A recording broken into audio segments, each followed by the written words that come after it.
Hey guys, this is Franklin from Angle Studios. In this video, I'm going to talk about points and lines. You can find the points and lines from the standard toolbar here. Go to the top view. There is two ways to access a function. One is you can find it from the toolbar, like we can find it from the standard toolbar, or else here. The another one is you can activate a function by typing the command. By typing point, you can access the point function. You can access any function by typing on the comment box. To place a point, just click on the point icon from the standard toolbar and place it anywhere you want in the viewport.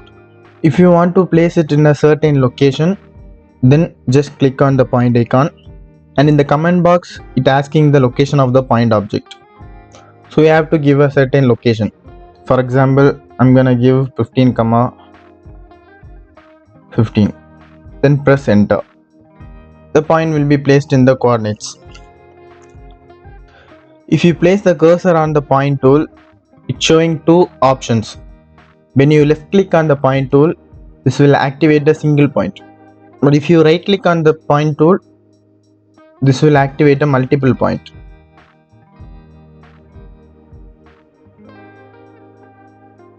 And also you can see a small arrow near the point tool. Just click on that. When you click on that, you will see some other point options. Let's see about that. I'm gonna expand this toolbar to the viewport so that we can use it from here. We already saw the first two options, single point and multiple point. And here we have extract points. Let's see about that. If you draw a curve and select it, you will see some points. These points are control points.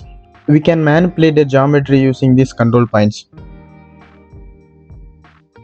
Let me show you. Perspective view. Let's create a box.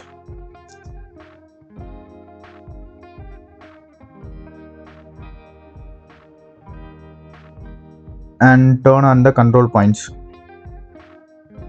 By moving this control point, we can play with the form.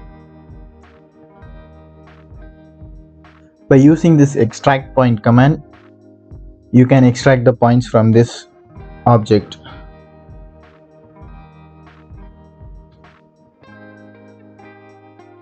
Okay, another important function from the point tab is this one, divide curve. Let's draw a curve. Now I'm gonna divide this curve using this divide command.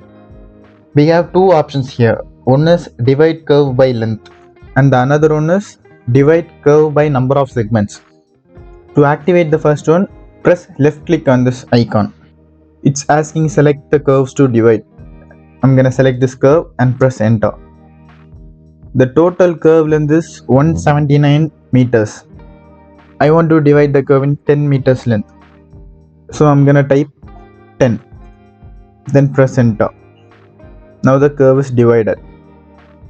Also, if you want to divide a single curve into multiple curve, then you have to turn on this split to yes. And then press enter. Now the curve is divided into each segments.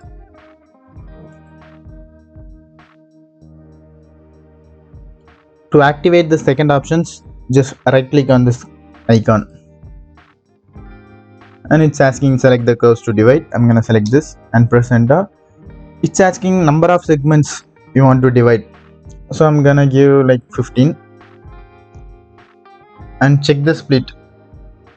If you want to split the curve into multiple curves, then the split should be yes. Otherwise it should be no.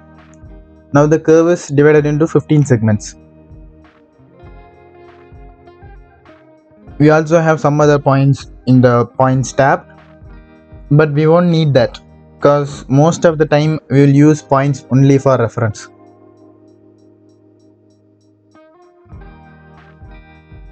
Okay, now let's see about lines. Here is the line icon.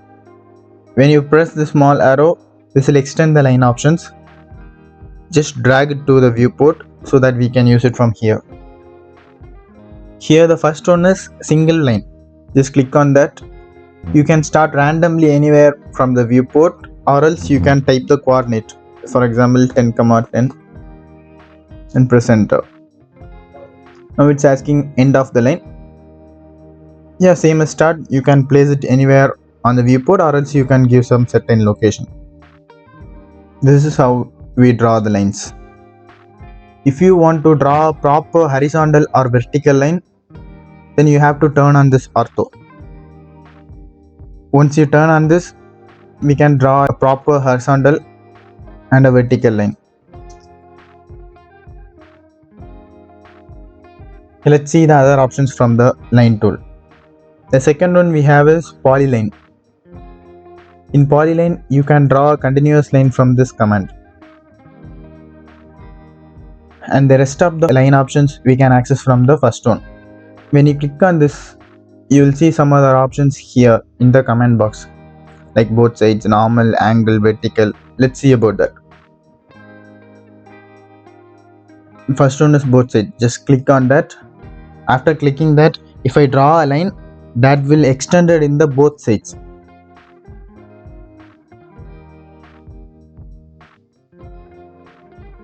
The second one is normal. Using normal, we can draw a line from curves, surfaces and solids also. For example, let's create a box. Go to the perspective view. Let's create a box.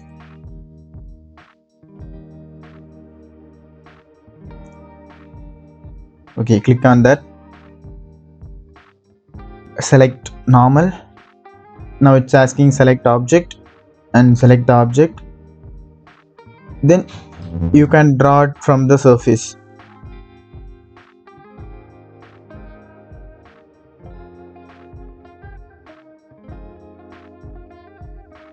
Okay, type line.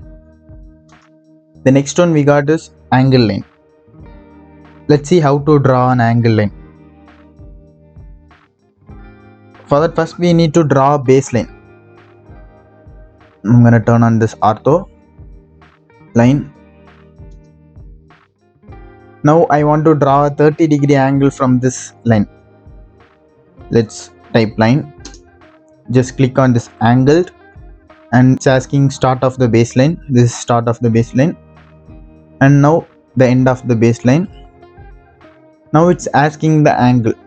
Let's say 30 and enter. Then click anywhere you want. One more thing, the angle will be calculated from the baseline which you choose.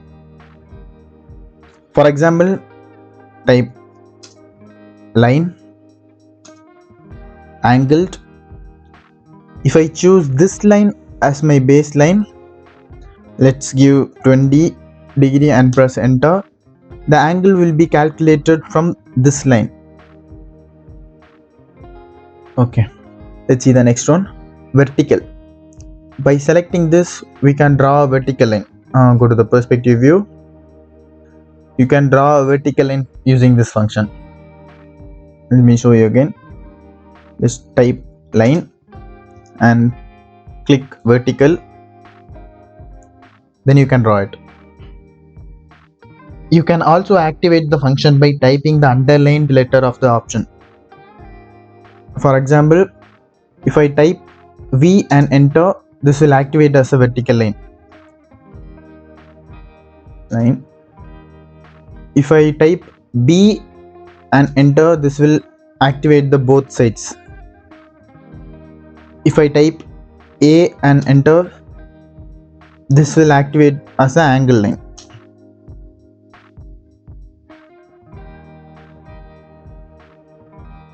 And the rest of the options we are not gonna see in this video, because these options are not gonna help that much when you are working on 3D model or drafting. So that's it for today, guys. See you on the next video.